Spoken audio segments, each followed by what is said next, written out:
네, 반갑습니다. 저는 연봉진이라고 합니다. 작년에도 제가 한번 발표를 했었고요. 재작년에도 했었는데 어떻게 하다 보니까 할 때마다 제가 하는 주제가 좀 바뀌네요. 이번에는 제가 포캐스팅 쪽 연관해서 나름대로 준비를 좀 했습니다. 그래서 소개를 좀 드리고요. 나름대로 좀 쉽게 전달을 하려고 준비를 했는데 어떻게 도움이 될지는 모르겠습니다. 어쨌든 좋은 시간 되시길 바랍니다. 제가 타이틀을 빅데이터 시대의 예측 활용 사례와 그 다음에 적용 방안이라는 이름으로 준비를 했고요. 내용을 한번 보시죠. 그 네 가지로 준비를 했습니다. 하나가 포캐스팅 관점의 빅데이터는 어떻게 봐야 되냐라는 게 하나 있고, 그 다음에 빅데이터 시대의 포캐스팅 관련해서 제안을 좀 드리려고 해요. 세 가지로 좀 제안을 드리고자 합니다. 그리고 적용 사례를 한 세 가지 준비했어요. 근데 그 중에는 사실은 잘 아시는 사례가 하나 정도 있을 것 같고요. 나머지 두 개 좀 새로운 사례 소개를 드리고, 글로벌 사례 하고 그 다음에 로컬 한국의 사례 이렇게 포함되어 있습니다. 그 다음에 마지막으로 맺은 말 이렇게 진행하도록 하겠습니다. 이 그림 너무나도 잘 아시죠? 귀에 거의 그 모딱지가 그 생길 정도로 잘 아시는 내용일 겁니다. 빅데이터 하면 볼륨과 벨라시티와 그 다음에 브라이어티 늘 얘기하는 겁니다. 뭐 내용에 대해서는 제가 다시 얘기를 하지 않겠습니다. 근데 이제 얘를 포캐스팅 관점으로 한번 봤을 때 좀 다른 뷰가 좀 생기죠. 그래서 볼륨이라는 관점으로 보면 일단 예측 대상이 증대를 합니다. 그러니까 예측 대상 또는 예측 대상 모델 아니면 유닛 이런 것들이 증가를 하겠죠. 그 다음에 데이터가 많아집니다. 그러니까 과거에는 좀 그 분석 툴의 한계나 이런 것들 때문에 적은 데이터로 분석을 했는데, 지금은 그런 쪽에 이제 테크놀로지가 너무 발달이 돼서 더 많은 데이터를 활용할 수 있다라는 거죠. 그래서 더 롱텀의 데이터 이런 걸 분석할 수 있는 시대가 됐고, 그 다음에 더 많은 인자를 쓸 수가 있겠죠. 근데 이제 인자라고 하는 게 물론 이제 변수를 얘기하는 겁니다만 레코드 자체도 늘어날 수 있을 것 같고요. 그 다음에 이벤트라고 하는 거는 정량 이벤트나 정성 이벤트나 이런 게 있을 수 있는데 그런 걸 활용도 가능할 것 같습니다.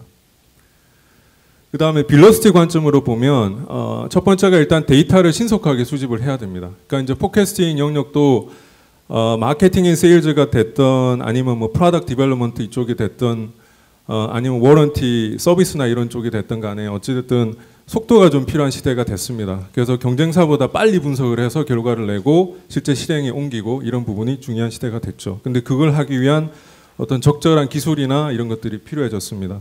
그 다음에 예측도 당연히 빨리 해서 전략을 실행을 해야 되겠죠. 그런 부분이 있을 것 같고, 그 다음에 브라이어티라는 게 있겠죠. 브라이어티는 일단은 그동안 우리가 포캐스팅 할 때는 주로 정형 데이터를 많이 썼어요. 과거 실적, 그 다음에 그 여러 가지 인풋 인자들, 뭐 경제 지표들 이런 것도 쓰고 내부의 어떤 지표들 이런 거 활용을 합니다. 근데 이제는 비정형 쪽으로 가야 됩니다. 주로 텍스트 정보를 말하는 거고요. 이런 쪽의 데이터를 활용을 해야 되는데, 비정형의 대표가 일단 전문가들의 의견이 있습니다. 제가 포캐스팅하고 하는 게 어떤 특정 시장이 있으면 그 시장에 대해서 전문가들이 많은 사실 레포트를 내놔요. 그런 레포트를 보고 시장에 대한 전망, 그런 정보를 활용을 한다든지, 아니면 시장 동향을 관련해서 여러 가지 사실은 전문 기관들이 있습니다. 예를 들면 로이터라든지 블룸버그라든지 이런 쪽에서 경기에 대해서 여러 가지 전망을 합니다. 경기가 좋아질지 나빠질지. 그러면 그런 정보도 같이 우리가 크롤링을 해서 정보를 뽑아서 활용을 해야 되는 그런 상황이 왔고, 그 다음에 소스가 또 다양해졌죠. 다양한 포맷 이런 소스가 있을 것 같습니다. 그러면서 이제 이렇게 하다 보면 데이터 퀄리티나 이런 부분이 중요해지겠죠.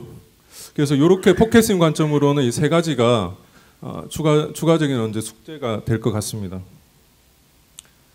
그래서 볼륨 관점에서 봤을 때 이거는 이제 전력 회사의 하나의 사례입니다. 영국의 사례인데 한 2년치 정도의 그 데이터를 가지고 이제 플라팅을 한 겁니다. 그래서 전력에 대한, 여기는 이제 일렉트로시티 로드라고 했는데 그 수요에 대한 데이터죠. 근데 뭐 보시면은 사이클이 많이 있습니다. 근데 여기서 이제 우리가 이제 annually 포캐스팅하고 뭐 weekly 포캐스팅하고 monthly 포캐스팅 이런 거 하지 않습니까? 그러면 그런 것들이 트리플 시저널리티라고 지금 표현이 돼 있죠. 그러니까 그런 부분을 우리가 포커싱을 한다라는 뜻인데, 문제는 이제 이런 쪽에 더 많은 변수, 여기 더미 베리어블이라고 얘기했는데, 사실 저희가 포커싱을 할 때 이벤트나 이런 것들은 대부분 더미로 나타나죠. 그래서 그런 더미 변수를 가지고 포커싱을 하다 보니까 하이 디멘전의 문제가 생깁니다. 그래서 더 많은 변수를 우리가 포커싱에 활용을 해야 된다. 그 다음에 아웃라이어하고 뱅크 할리데이라고 돼 있는, 이거는 뭐 뱅크 할리데이는 사실 여러분들이 다 하시는 거예요. 이미 사실은 포커싱을 할 때 이벤트 칼렌더나 이런 것들이 있잖아요. 그러면 그런 거를 활용하는 게 결국은 그 뱅크 할리데이, 그 영국에서는 저렇게 용어를 쓰는 것 같습니다. 그리고 이제 사실은 다양한 외생 변수도 이제 같이 활용이 돼야 되겠죠. 그래서 경제 관련된 거, 그 다음에 온도라든지 날씨 관련된 그런 정보들 이런 걸 써서 이제 전력수에 활용을 합니다. 제가 이걸 보여드린 이유는 어쨌든 볼륨 자체가 좀 커졌다. 그리고 다양한 관점에서 우리가 포커싱을 좀 해야 된다라는 얘기를 좀 하려고 합니다. 그리고 인풋 인자가 많이 늘어났다라는 관점이고, 그 다음에 조금 이제 비즈니스 사이드로 한번 와봤어요. 와 보면 한 3가지 정도를 제가 말씀을 드렸는데, 포스 잘 아실 겁니다. 포스가 기본적으로 많이 깔려 있어요. 그러면 만약에 포커싱을 포스 단위로 한다라든지 이렇게 하면 당연히 사실은 그 하이 퍼포먼스라든지 이런 게 필요하고 좀 어렵겠죠. 예. 그 다음에 인벤토리 쪽도 마찬가지입니다. 여기도 이제 SKU가 늘어나면 당연히 포커싱이 대상이 많아지고요. 그럼 이것도 빅데이터라고 볼 수 있는 겁니다. 그 다음에 이제 트레이딩도 마찬가지죠. 트레이딩도 내가 거래하고 있는 고객이 많고 지역이 많고 제품이 많고 이렇다고 보면 그거별로 포커싱을 한다라는 거는 사실은 이것도 장난이 아닌 거죠. 그래서 이제 이런 것들을 한번, 이런 챌린지가 있을 것 같고, 그렇습니다. 저런 거를 커버해주기 위한 뭔가 어떤 기술이나 새로운 어프로치 이런 게 이제 빅데이터 포커싱에서 필요한 거죠. 그 다음에 제가 준비한 거는 이제 버라이어티 측면에서 이런 걸 한번 생각해 볼 수 있을 것 같아요. 이거는 제가 이제 샘플로 하나 준비를 해 본 건데, 이 타임 시리즈 데이터가 있어요. Y축은 원료 가격입니다. 근데 실제 원료 가격의 트렌드가 이런 식으로 이제 움직입니다. 근데 그 원료 가격, 원료가 많죠. 최근에 예를 들면 밀 가격이나 이런 것들은 최근에 20%인가 갑자기 오르고 하여튼 난리 났습니다. 그래서 원료 가격들이 많이 오르고 있는데, 그런 원료를 어느 시점에 어느 물량만큼 적절하게 사실 배분을 해서 구매를 하느냐에 따라서 회사의 사실 그 구매 단가 자체가 큰 차이가 날 수 있습니다. 그래서 그런 부분에 주의해서 사실은 사야 되는데, 미국 연방준비제도라는 게 있잖아요. 거기서 이제 이분이 버냉키라는 분이죠. 근데 이분이 지금은 바뀐 걸로 알고 있습니다. 다른 분이 하시는 걸로 알고 있는데, 그래서 FOMC라는 걸 합니다. 미국에서. 이게 1년에 한 7, 8번 정도 하는지 모르겠어요. 그래서 하여튼 1년에 자주 하는데, 저기서 경기에 대한 전망, 그 다음에 미국에서 이제 양적 완화라고 하잖아요. 양적 완화를 지속할 건지 아니면 그 양적 완화를 축소를 할 건지 이런 식의 그런 부분에 대한 의사결정까지 같이 하는 회의가 되겠습니다. 그래서 내일이죠. 내일 이제 FOMC가 있어요. 근데 이제 저는 FOMC 회의에서 어떻게 전망을 하고 어떤 결과를 내놓느냐에 따라서 그 이후에 사실 원료 가격에 이런 부분에 영향을 준다라는 거죠. 그러면 이런 식의 이런 정보를 어떻게 활용할 거냐. 근데 저런 거는 대부분 텍스트로 돼 있어요. 그래서 저쪽 경기나 이런 경제 관련해서 사실은 전문가들이 많이 있고 전문 기관들이 있는데, 그런 데서 얘기하는 정보들 이런 걸 가지고 적절히 이제 거기서 정보를 뽑아야 되는 그런 상황입니다. 이런 부분도 이제 고려를 좀 하셔야 될 것 같다라는 거죠.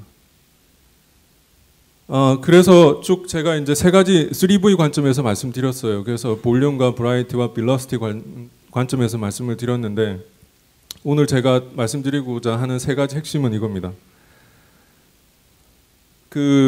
일단은 앞에서 말씀드린 그런 빅데이터에 대한 포커싱을 하기 위해서는 하이 퍼포먼스라는 게 필요한 것 같아요. 그래서 하이 퍼포먼스 포커싱이라는 걸 해야 된다라는 말씀을 드리고 싶어요. 그래서 하이 퍼포먼스 포커싱은 기본적으로 라지 스케일 데이터에 대한 그런 포커싱은 돼야 되고, 그 다음에 자동화가 돼야 돼요. 그래서 앞에서 예를 들면 많은 SKU가 있을 때 그거를 뭐 물론 실제로 포켓싱 할 때는 SKU 단위로 다 안 할 수 있습니다. 왜냐하면 그게 너무 비효율적이고 잘 맞지도 않고 그래서 적절히 이제 그룹핑을 해서 하는 게 보통인데 그렇다고 하더라도 그 양이 장난이 아니라는 거죠. 그러면은 오토메이션도 필요해요. 그 다음에 스피드도 필요하고.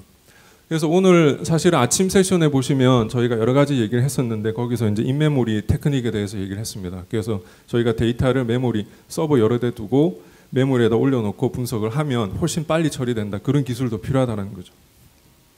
그 다음에 파워. 좀 더 다양하고 다양한 기법 또는 이제 다양한 모델 평가하는 방법 이런 걸 얘기하는 겁니다. 파워라고 하는 거는. 그래서 하이 퍼포먼스 포캐스팅이 좀 필요할 것 같아요. 근데 이런 거가 지금 시중에 사실은 제대로 지원되는 그런 솔루션이나 이런 건 잘 없죠. 그래서 세스는 된다는 말씀이고요. 그 다음에 최근에 또 화두가 되고 있는 게 타임 시리즈 데이터 마이닝이에요. 그래서 여기 계신 분들 중에 얼마나 통계에 대해서 잘 아실지는 모르겠지만 그래서 타임 시리즈 데이터 마이닝이라는 새로운 어떤 어프로치가 요즘 뜨고 있습니다. 그래서 타임 시리즈 데이터에서 인덱싱을 한다라든지 그거는 패턴을 가지고 스코어링을 해서 패턴이 유사한 놈을 찾아주는 이런 거가 될 것 같고요. 클러스터링, 패턴이 유사한 놈들끼리 묶어주는 거. 그 다음에 클래시피케이션은 새로운 패턴이 왔을 때 어떤 모델이 있고 그 모델에 딱 그 걸었을 때 스코어링 해주는 거. 그래서 어떤 패턴과 유사하다라고 점수 내주는 거. 그런 것들이 이제 클래시피케이션이 될 것 같습니다.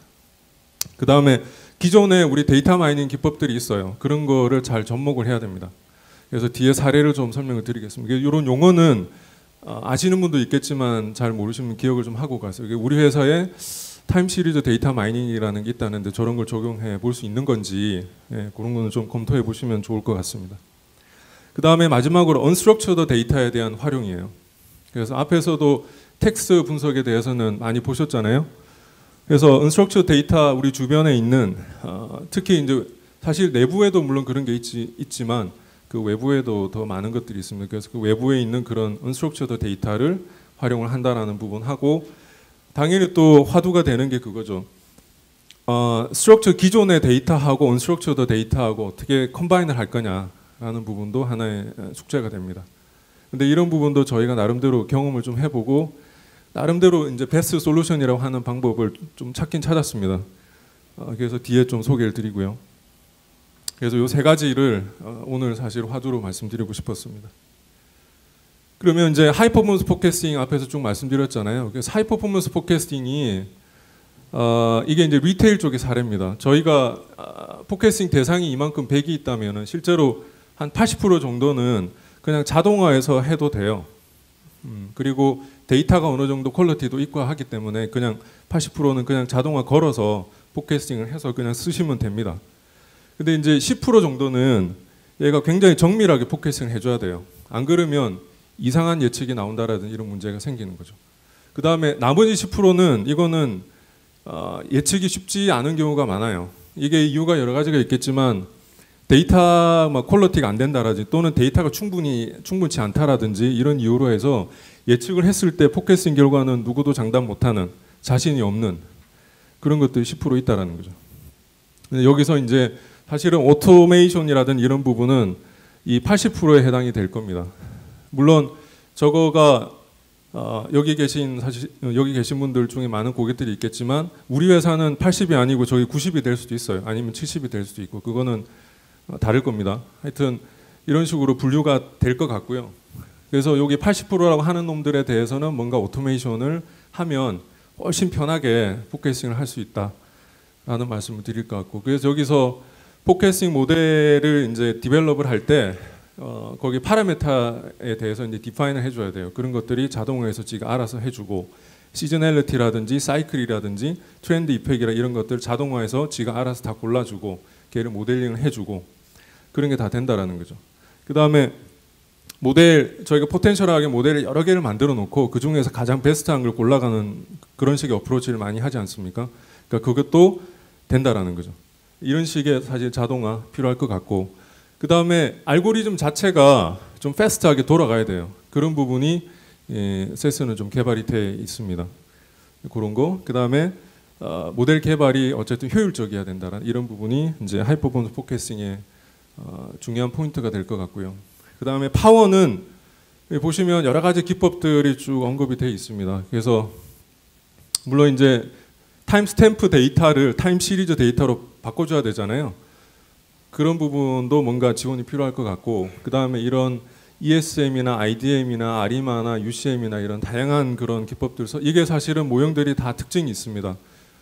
활용할 이제 우리가 예를 들면 그 예측 모델이 100개라면 어떤 모델은 예를 들면 UCM이 잘 맞고 어떤 모델은 그냥 그 ESM 정도로만 해도 잘 맞고 그런 게 다 다르다라는 거죠. 그러면 이런 거를 적절히 잘 활용을 해서 지가 알아서 가장 좋은 놈을 골라주는 그런 어프로치가 필요할 것 같아요.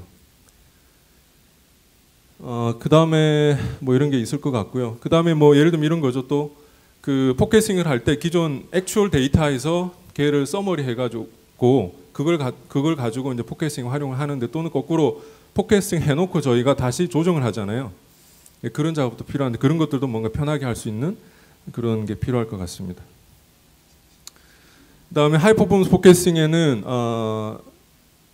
최근에 이제 세스가 이제 인메모리 테크닉 이런 부분이 들어오면서 HP 포캐스트라는 그런 그 프로시저가 생겼어요. 쟤는 인메모리 기반으로 해서 포커싱 해줍니다. 그러면 더 빨리 당연히 포커싱이 되어서 모델이 돌아서 포커싱 결과를 내놓는 거죠. 그런 게 되는 거고, 그 다음에 HP non-linear, 그 다음에 HP count lag, 그 다음에 HP severity, 뭐 이런 모듈들이 있습니다. 저런 모듈들을 가지고 좀 더 빨리 포커싱 할 수 있는 그런 환경이 됐습니다. 이런 걸 쓰시면 좋을 것 같아요. 그 사례를 조금 말씀드리면, 하이 퍼포먼스 포캐스팅 쪽에 사례 하나 제가 갖고 왔는데, 최근의 사례입니다. 폴란드 사례고요. 여기 인터카라는 회사가 있습니다. 여기는 자동차 부품 있잖아요. 자동차 부품을 공급해주는 그런 회사입니다. 우리로 치면 모비스 같은 회사라고 보시면 될 것 같습니다. 여기서 하이 퍼포먼스 포커싱을 했습니다. 근데 이제 특징이 SKU가 한 40만 개 정도 돼요. 그리고 이분들이 갖고 있는 타임 시리즈 데이터가 그러니까 한 1,500만 개 정도의 이제 타임 시리즈 데이터를 프리딕트를 해야 되는 상황이고, 그러니까 이게 적지 않은 데이터죠. 저거를 기존에 하는 방법으로 아무리 클러스팅 한다고 하더라도 아마 적지 않은 수의 사실은 대상이 나올 거예요. 그런 거를 좀 더 편하게 해줄 수 있는 그런 하이퍼먼스 포커싱 그런 엔진 또는 그런 그 솔루션 지원이 좀 필요하겠죠. 그래서 실제로 했습니다. 그래서 좋은 효과를 냈던 사례가 될 것 같고요. 그 다음에 제가 이제 하이퍼포먼스 포커싱을 말씀드리면서 또 두 번째로 제가 얘기했던 게 타임 시리즈 데이터 마이닝에 대해서 말씀드렸어요. 그래서 타임 시리즈 데이터 마이닝이 하나의 사례로 제가 준비를 했습니다. 그 워너 브라더스 잘 아시잖아요. 여기서 DVD를 팔아요. 그리고 지금 이 사례는 작년에 미국에서 이제 저희 본사에서 하는 행사가 있습니다. 거기 이제 세스 글로벌 포럼에서 고객이 발표했던 자료인데 제가 좀 여기 와서 소개를 드리고 있습니다. 보시면은 DVD가 종류가 많겠죠. 뭐 영화도 있을 거고 아니면 예를 들면 뮤지컬 뭐 이런 것도 있을 수 있을 것 같고요. 그러면은 그런 것들을 전체적으로 해서 스케치해서 그려본 거죠. 그래서 특정 지금 기간은 안 나와 있는 여기 있네. 8weeks라고 나와 있네요. 그래서 8주 동안에 그 DVD가 어떻게 판매됐는지를 전체적으로 그려본 겁니다. 100개의 DVD에 대해서. 모양이 다양하게 나오죠. 근데 이제 여기서 하려고 하는 목표 자체는 우리가 DVD 판매량에 대해서 예측을 해보자라는 게 목적이에요. 그러면 DVD가 과거 실적이 우리가 많이 팔았잖아요. 그러면 그 과거 실적을 이용을 해서 새로운 DVD가 나왔을 때 걔가 앞으로 얼마나 팔릴지 이런 거를 이제 예측을 해야 됩니다. 근데 이거는 기존의 사실은 타임 시리즈 기법을 이용한 그거랑 좀 달라요. 그래서 이게 이제 대표적으로 데이터 마이닝 기법을 쓴 사례인데, 그래서 새로운 프로덕트 DVD가 왔을 때 걔를 가지고 일단은 기존의 그 세일드 히스토리가 있잖아요. 세일드 히스토리하고 비교를 해봐야 되겠죠. 하는데 그 실제 이제 히스토리 데이터를 가지고 클러스링을 합니다. 해가지고 한 8개 정도 클래스로 분류가 된 것 같아요. 여기 보면 여러 가지 이제 모양이 있는데 뭐 여기 8개가 지금 섞여 있는 모습이고, 그 중에 한 클래스를 보면 이런 모양. 얘는 초반에 잘 팔리다가 스물스물 떨어지는 이런 케이스가 될 것 같아요. 그러면 이제 클러스터링을 해놓고 새로운 어떤 그런 프로덕트가 들어오면 걔를 가지고 비헤이비어가 유사한 놈을 찾으면 되겠죠. 그러니까 비헤이비어가 유사한 놈을 찾는다라는 거는 당연히 데이터가 충분히 있으면 정말 유사한 놈을 찾을 거고요. 데이터가 부족하면 사실은 유사도가 좀 떨어질 수 있는데 그래도 제일 유사한 놈을 고를 수가 있겠죠. 그런 식의 어프로치로 하는 겁니다. 그래서 가장 시밀러 비헤이비어로 보이는 그런 놈을 찾아서 이런 식으로 움직일 거다라고 해서 유사한 놈을 찾아가는 겁니다. 이거는 사실은 많이 쓰시는 그런 방법이에요. 뭐 다 알고 계실 수 있는 걸 수도 있습니다. 근데 기본적인 이런 방법들이 사실은 유효할 때가 많아요. 근데 이런 거를 사실은 어떻게 보면 무시하고 괜히 어렵게 가잖아요. 이러면 더 안 맞고 더 안 될 수도 있어요. 그래서 기본에 충실하셔야 됩니다. 그 실제 클러스를 보면 이런 식의 8개 패턴이 나오는가 봅니다. 이렇게 나오고 그래서 이제 새로운 프로덕트가 나오면 뭐 7번으로 매핑이 될 수도 있고 6번으로 매핑이 될 수도 있고 다양하게 매핑이 되겠죠. 근데 요 재미난 코멘트가 하나 있는데 그 고객이 기대했던 거 하고 좀 다른 패턴이 나오거나 아니면 이 제품은 이런 패턴을 따라갈 거라고 예상을 했는데 다르게 간다라든지 이런 사실은 결과가 나왔어요. 그 얘기는 사실은 이쪽에 여기도 이제 세일즈나 마케팅 쪽 계신 분이 뭔가 인발브가 됐겠죠. 근데 그분이 생각하시는 거하고는 어쨌든 다른 결론이 나올 수 있다. 결국은 데이터를 통한 또는 팩트 기반의 이런 식의 어프로치가 필요하다가 또 다시 한번 검증이 된 거죠. 그 다음에 여기 이제 또 하나의 타임 시리즈 데이터 마이닝의 사례인데 크로그라는 회사가 미국에 있더라고요. 저도 이번에 처음 알았는데 미국에서 유명한 이제 마트인데 주로 이제 식료품을 다루는 그런 그 컴퍼니예요. 그래서 여기가 굉장히 이제 매장도 많은가 봅니다. 제가 개수는 정확히 모르겠고, 근데 이제 여기서 활용을 했었는데 목적은 그겁니다. 그게 이제 보면 이제 식료품도 종류가 많잖아요. 그런 식료품을 어떻게 프로모션해서 많이 팔 거냐, 이제 많이 팔기 위한 그런 이제 그 인사이트를 얻는 부분하고, 그 다음에 프로모션 프로그램이 있을 텐데 그런 것들을 어느 시점에 해야 되는지 타이밍을 잡는 거하고 그런 목적으로 분석을 했습니다. 그리고 43개 정도의 이제 그 가게가 있는 것 같고 그거에서 데이터를 이제 추출을 했고 94개의 종류의 이제 캐테고리가 있는 거죠. 물론 식료품이 이거보다는 훨씬 많을 겁니다. 많을 텐데 94개를 타겟으로 한 것 같아요. 그리고 실제로 이제 데이터를 들여다보면 164만 건 정도의 실제 구매 실적이 있는 거예요. 그럼 저 데이터를 가지고 분석을 한 겁니다. 건수로 보면 160만 건 정도니까 뭐 빅데이터라고 할 수도 있겠네요, 그죠? 그래서 분석을 했습니다. 근데 여기서 이제 DTW라고 제가 얘기를 한 거는 뒤에 나오지만 다이나믹 타임 와핑이라는 기법을 썼습니다. 그래서 이거는 나온 지가 2000년도 초반에 나왔으니까 사실은 아시는 분들도 있을 것 같아요. 근데 어쨌든 설명을 뒤에 가서 좀 드리도록 하겠습니다. 이거는 실제로 아까 많은 제품들이 있었잖아요. 그 제품에 대한 세일즈 레버뉴, 세일즈 어마운트 관점에서의 트렌드들을 쭉 본 겁니다. 이 제품을 그 그로스리 안에 있는 그 많은 제품들을 같이 그리다 보니까 아주 구분은 안 되죠. 근데 어찌됐든 매출이 높은 놈이 있고 낮은 놈이 있고 뭐 여러 가지 종류가 있네요.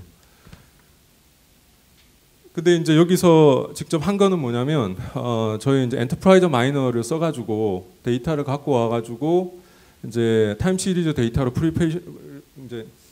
프리퍼레이션하는 작업을 합니다. 하고 그 다음에 시밀러리티라는 그 노드가 있습니다. 그 노드를 써서 그러니까 유사한 패턴이라든지 아니면 패턴 유사도에 대해서 스코어링을 해준다라든지 이런 것들을 하는 거죠. 그래서 이런 걸 썼다라는 거고요. 그래서 그 결과를 보면 아까 이제 제품들이 그로스리 안에 제품들이 이제 무지하게 많았습니다. 그 제품들을 이제 나름대로 묶어주는 겁니다. 근데 묶어주는데 아까 이제 앞에서 제가 설명드렸지만 패턴이 아까 기간이 아마 한 2년치 정도 됐을 거예요. 2년치 정도의 그 기간에 판매 수량 또는 세일즈 어마운트에 대해서 유사한 패턴을 갖는 놈을 이렇게 묶어주는 그런 작업을 지금 하고 있는 거죠. 그래서 덴드로그램을 보면서 어떻게 묶였는지를 이렇게 확인을 할 수 있고, 그 다음에 이제 컨스텔레이션 플랫을 통해 가지고 어떤 식으로 또 이게 묶여가는지를 이런 식으로 보실 수 있어요. 근데 이거는 글자는 안 보이시잖아요. 그냥 이런 식으로 할 수 있다라는 걸 제가 설명드리려고 한 거고요. 그 다음에 다이나믹 타임 와핑이라는 기법은 이런 겁니다. 그래서 여기 보시면 두 개의 시계열이 있어요. 그러면 비교를 해보면 얘는 랭스가 좀 길고 얘는 랭스가 짧아요. 근데 보통의 우리가 기법을 쓰면 타임 시리즈를 하나의 이제 키로 보면은 그 사실은 이 데이터가 이쪽이고 매핑이 되고 여기는 여기랑 매핑이 되고 여기는 여기랑 매핑이 되겠죠. 그래서 눈으로 딱 보면 사실은 쉐이프 모양 자체는 비슷해요. 하지만 실제 이거를 이런 식의 어프로치가 아니고 기존에 하던 어떤 회귀 모형이라든지 아니면 그 상관 분석이나 이런 걸 통해서 하면 상관도가 없는 것처럼 보일 수 있다라는 거죠. 근데 다이나믹 그 타임 와핑을 통해서 얘를 타임 매핑을 새로 하는 겁니다. 근데 저거를 찾아가는 나름대로 기법이 있어요. 그게 이제 비용 함수라는 걸 써가지고 물론 유사도를 얘기하는 거기 때문에 디스턴스라는 그런 메저가 필요합니다. 그래서 유클리디안 디스턴스를 가지고 계산을 해서 그 거리라는 걸 써서 타임에 대해서 다시 한번 재매핑을 해주는 겁니다. 이때 타임을 와핑한다라는 이제 표현을 쓰는데 그렇게 해서 맞춰준다. 그러면은 그 맞춰준 새로운 데이터를 가지고 관계를 보면 굉장히 유사하게 나와요. 이런 식의 어프로치를 이제 적용을 할 수 있다라는 거죠. 근데 실제 이제 요 사례로 보면 이분들이 어떤 인사이트를 얻었냐면 두 가지 인사이트를 얻었는데 하나는 비어하고 맥주하고 크리스탈 라이트라는 게 있더라고요. 크리스탈 라이트 혹시 아세요? 얘가 미국에서 유명한 뭐 주스 같은 겁니다. 그래서 타 먹는 주스 같은 거. 가루인데 이게 물에 섞어서 먹는 거 있잖아요. 근데 그게 비어하고 이 크리스탈 라이트라는 이런 주스하고 이런 것들이 같이 많이 팔린다라는 걸 하나 발견을 했어요. 그 다음에 또 하나가 그 프로즌 피자, 그 냉동 피자죠. 냉동 피자하고 그 다음에 고기하고 이런 것들이 같은 모습을 보인다 이런 거를 찾았습니다. 근데 그거를 이제 이 트렌드를 그려보면 이런 모습이에요. 그래서 여기서 지금 색깔별로 돼 있는데 제가 잘 안 보이는데 하여튼 하나는 그 프로즌 피자고 하나는 미트입니다. 그래서 거의 지금 따라가는 모습이 보이죠. 2년 동안의 패턴을 보면 이렇게 봤습니다. 근데 뭐 저도 여기서 궁금한 게 많아요. 왜 그러면 2년을 했을까? 아니면 최근 1년 데이터만 또 해도 되는데 그거는 사실 고민이 좀 필요하겠죠. 근데 이분들은 2년을 했어요. 그렇습니다. 그리고 이제 그러면 이 결과를 가지고 프로덕트에 대한 프로모션에 대한 디자인을 할 수 있잖아요. 그래서 프로즌 피자하고 미트를 같이 뭔가 프로모션을 하는 것도 하나 될 것 같고 뭐 그런 식의 어떤 그 프로모션 방법이 디자인이 될 것 같고요. 그 다음에 프로모션 타임은 예를 들면 뭐 재고는 있는데 패턴으로 봤을 때 시점이 예를 들면 이 정도다라고 하면 이게 덜 팔리겠구나 많이 안 팔리겠네 그러면 프로모션을 강하게 하든지 아니면 잘 팔릴 때 그냥 확 몰아서 그냥 프로모션 해서 팔든지 이런 식의 타이밍을 결정하면 되겠죠. 물론 재고도 보고요. 뭐 그다음에 전략도 있겠죠. 그런 걸 생각을 해서 감안을 해서 해야 될 겁니다.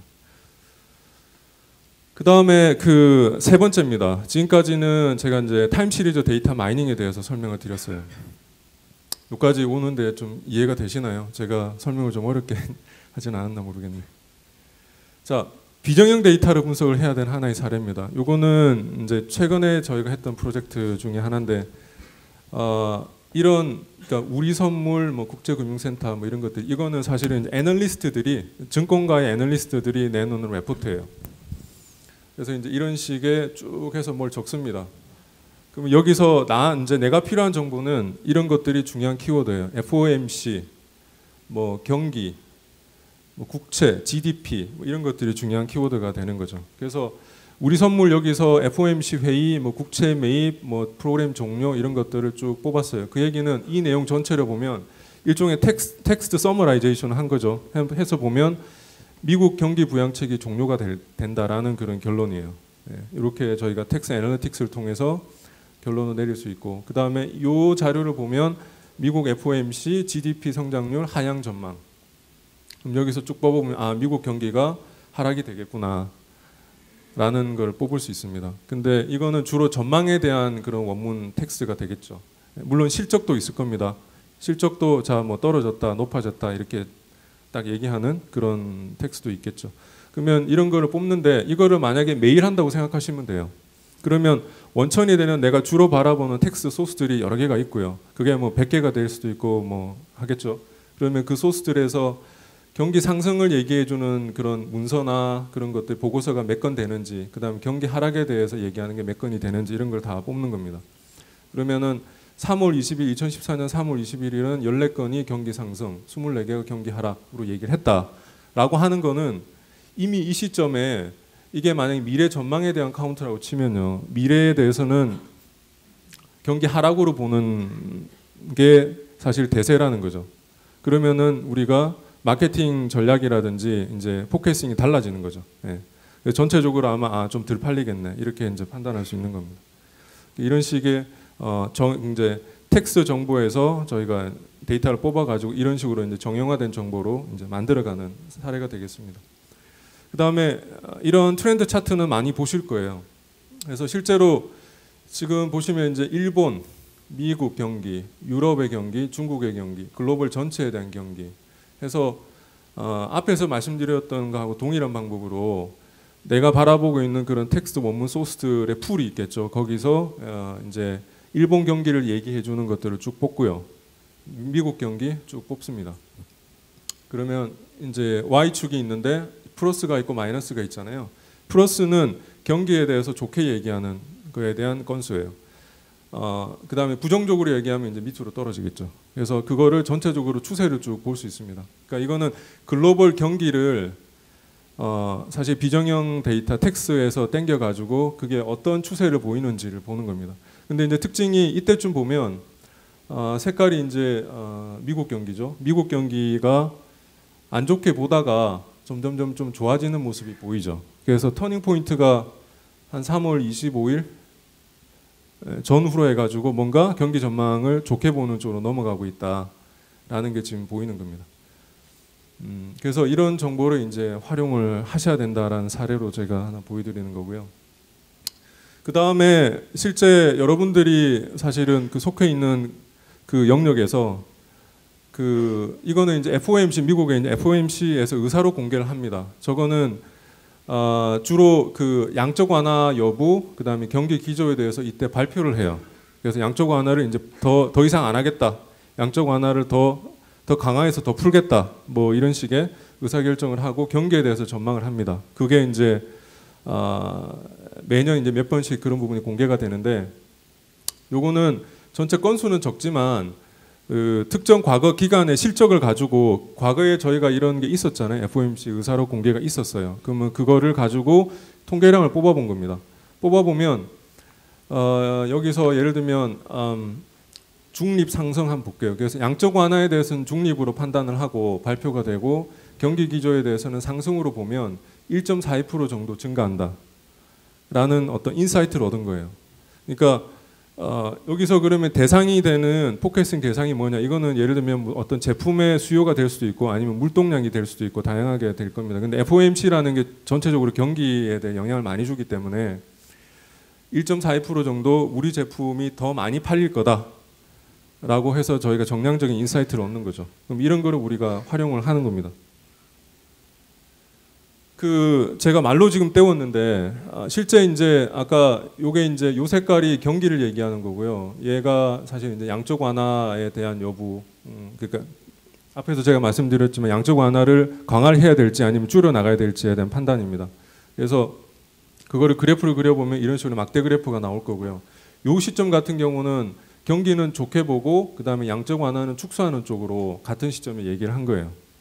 그 다음에 요 시점은 경기가 좋아질 거라고 본 거고요. 그랬을 때 요 놈이 중간에 꺾은 선 그래프 있잖아요. 얘가 예를 들면 물동량입니다. 물동량에 대한 그 변동률입니다. 그러니까 얘가 높다라는 거는 이게 플러스 쪽으로 가 있잖아요. 요 축을 보시면 돼요. 그래서 요 축에 보면 한 3 정도 될 것 같은데 3% 정도 물동량이 증가한다. 그다음 거꾸로 내려와 있는 거 보면 이때 같으면 한 마이너스 2% 정도 감소한다. 라는 거를 이렇게 그려본 겁니다. 이거는 실적 베이스로 직접 그려본 거고요. 그 다음에 얘를 보면 잘 안 보이니까 경기 기조에 대해서 상승으로 보는 것만 필터링을 해봤어요.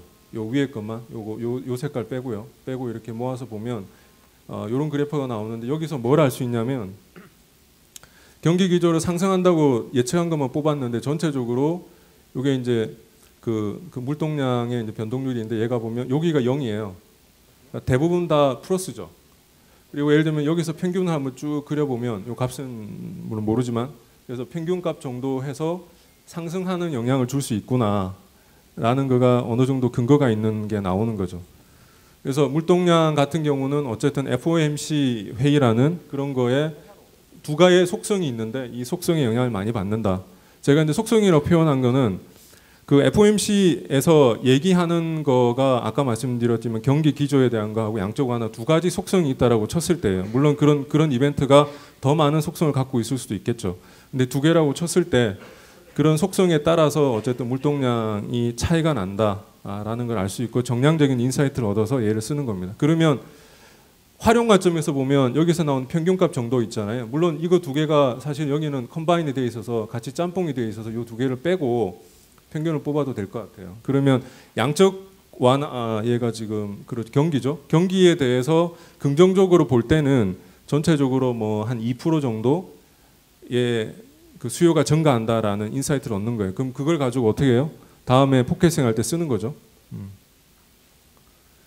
그래서 실제로 이제 활용하는 사례가 이런 겁니다. 이벤트라는 게 여러 개 있는데 미국에 이제 FOMC 의사록 공개가 있다라고 치면 이 날짜 이벤트가 있다. 물론 오늘이 4월 8일이잖아요. 이미 요건 옛날 얘기가 돼버렸는데 자 4월 8일 시점에서 4월 10일 날 이 이벤트가 있다라고 치면 이 이벤트가 양적 완화를 축소하고 경기 기조를 상승하는 쪽으로 얘기가 될 거라고 전망을 해요. 그러면 우리 수요가 이제 늘어나겠구나라고 생각을 할 수 있죠. 근데 이쪽은 양적 완화를 축소하고 경기 기조 상승인데 마이너스 정도 영향을 주네요. 이 두 개가 짬뽕돼 있고 그 다음에 양적 완화가 중립이고 경기 기조 상승하면 이 정도 증가한다. 이거는 이벤트가 서로 다른 겁니다. 그러면 우리 도메인에서 이런 이벤트가 여러 개가 있을 것 같고요. 그런 이벤트를 정의를 전략적으로 잘 하시고 그 이벤트의 과거 실적을 보고 어떻게 영향을 주는지 이런 거를 분석을 하고 분석된 결과를 가지고 미래 전망할 때 활용을 해야 된다는 거죠. 그러니까 이거는 어쨌든 앞에서 말씀드렸지만 언스트럭처 데이터에서 이런 거를 뽑아야 됩니다. 그 다음에 시간이 얼마 남았나? 그래서 이제 요거는 정량, 정성, 그 다음에 이벤트라는 용어가 밑에 있습니다. 그래서 정량 변수라는 거를 줄여서 난 건데 정량 변수는 우리가 포켓싱을 할 때 실적과 그 다음에 그 여러 가지 그 외생 변수들이 있잖아요. 그러니까 정량화되어 있는 데이터만 가지고 모델링을 했을 때, 그 다음에 정량과 정성은 과거 실적이지만 여기서 텍스트나 이런 거를 저희가 긁어서 텍스트에 대해서 서머라이제이션 한 다음에 앞에서 말씀드렸던 그런 사례처럼 그런 정보를 뽑아서 걔를 정량화했잖아요. 그런 정량화된 정보를 같이 썼을 때, 그 다음에 미래 이벤트까지 같이 활용을 했을 때 세 개 케이스로 나눠서 보면 결론은 얘가 제일 좋아요. 그래서 실제로 저희가 했던 사례에서도 이제 정성 변수도 쓰고 그 다음에 이벤트에 대해서도 뭔가 텍스트 분석을 해서 활용을 하면 훨씬 예측력이 좋아진다는 게 검증이 됐습니다. 마지막입니다. 제가 그래서 매진말로 드리고 싶은 말씀은 앞에서 이제 세 가지를 말씀드렸었습니다. 그래서 첫 번째가 이제 어쨌든 IT의 도움을 좀 받아서 아까 제가 앞에서 이제 하이 퍼포먼스 포켓싱을 말씀드렸어요. 뭐 자동화, 스피드, 뭐 파워 이런 거 말씀드렸습니다. 그래서 그런 걸 통해 가지고 포켓싱을 좀 편하게 할 수 있는 그런 게 필요할 것 같아요. 근데 이제 이때 타임 시리즈 데이터에 대해서 내가 이해를 제대로 해야 됩니다. 근데 이해를 제대로 하려면 노가다를 하면 사실은 이해할 수 있는 분량이 얼마 안 돼요. 근데 하이 퍼포먼스 포켓싱이나 이런 걸 통해서 하면 얘가 많은 걸 해주니까 거기 던져주는 정보만 내가 보고 해석을 하면 되잖아요. 그런 관점에서 어쨌든 IT의 도움을 적절히 받으시라라는 말씀을 하나 드리고, 두 번째가 새로운 기술이 있잖아요. 새로운 기술이라는 게 아까 제가 말씀드렸던 타임 시리즈 데이터 마이닝입니다. 그런 걸 쓰면은 못 보던 제가 디텍션을 못했던 그런 트렌드, 그 다음에 얘랑 다를 거라고 생각했는데 뭐 같아진다라든지 사실 생각을 못했던 그런 인사이트 이런 거를 도출할 수가 있습니다. 그래서 타임 시리즈 데이터 마이닝이나 이런 걸 써서 뭔가 이제 비즈니스 프로세스에서 어떤 개선 기회를 찾으시면 좋겠다라는 말씀을 두 번째로 드리고 싶고, 세 번째가 마지막으로 제가 아까 말씀드렸던 거 비정형 데이터를 적절히 활용을 하자라는 뜻입니다. 그래서 비정형 데이터 주변에 찾아보시면 제법 있어요. 근데 그런 것들 중에 도움이 되는 것도 있겠지만 물론 도움이 안 될 수도 있겠죠. 그거는 판단을 하셔야 됩니다. 하셔야 되는데 도움이 되는 정보에서는 제대로 긁어서 정보를 긁어와서 속성화하고 걔를 정량화해서 기존의 정량 변수와 같이 컴바인해서 사실은 예측 모델을 만드는 거, 그 다음에 이벤트에 대한 적용 뭐 이런 부분을 하시라는 뜻입니다. 여기까지인데 하여튼 그런 식의 어프로치를 통하면 제가 이제 앞에서 사실 그 오늘의 세션이 빅데이터에서 포커싱이 어떤 식의 도움이 될 거냐를 제가 말씀드리는 건데, 그 세 가지가 좀 빅데이터 시대에 새로운 어떤 포커싱의 트렌드인 것 같고, 그런 부분을 통해서 좀 더 지금보다는 나은 그런 그 성과를 낼 수 있지 않을까라고 생각을 합니다. 여기까지 설명드리고, 시간이 남았나요? 시간이 남았나요? 끝났어요. 알겠습니다. 여기까지 설명드리고, 혹시 질문이 있으면 한 개만 딱 받겠습니다. 예.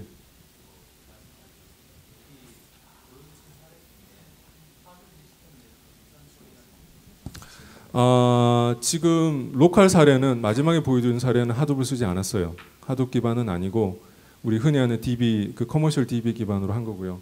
앞단에서 로컬 쪽 사례가, 글로벌 사례 같은 경우는 제가 좀 확인해 보겠습니다. 사실 그런 아키텍처 관련해서는 제가 그 정보는 갖고 있질 않아서 한번 물어보겠습니다. 예. 근데 실제로 그 앞에서 말씀드렸지만 외생 변수가 많잖아요. 그리고 롱타임에 그런 데이터를 갖고 계시면 데이터 볼륨이 크기 때문에, 그러면 하둡 인프라가 필요할 수도 있을 것 같아요. 그럼 거기다 데이터를 올려놓고 분석을 하시면 좀 더 비용 측면에서 저렴할 것 같고, 예, 여러 가지 장점이 있을 것 같습니다. 예, 그렇게 생각해야 됩니다. 예. 그럼 여기까지 하도록 하겠습니다. 감사합니다.